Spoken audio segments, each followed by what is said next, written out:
Les sceptiques doutent de toute vérité, mais doutent-ils de leur propre affirmation de vérité? Si oui, alors quel est l'intérêt de cette philosophie? Sinon, on peut être certain d'au moins une chose, qui est donc absolument vraie. Le scepticisme devient paradoxalement une vérité absolue. Les agnostiques affirment qu'on ne peut pas connaître la vérité, mais cette idée se contredit elle-même en prétendant connaître au moins une vérité, que la vérité est inconnaissable.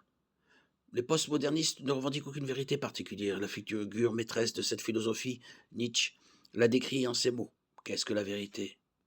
Une armée mobile de métaphores, métonymes et anthropomorphismes. Les vérités sont des illusions, des pièces qui ont perdu leur effigie et ne sont plus que du métal, et non des pièces.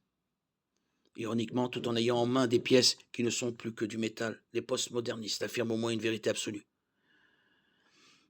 Aucune vérité ne doit être affirmée. Le postmodernisme se contredit lui-même dans sa propre prétention à être la vérité. Le pluralisme est une vision du monde très en vogue qui affirme que toutes les affirmations de vérité sont également vraies, ce qui est évidemment impossible. Deux affirmations contradictoires, par exemple qu'une femme est actuellement enceinte et qu'elle ne l'est pas, peuvent-elles être toutes deux vraies en même temps?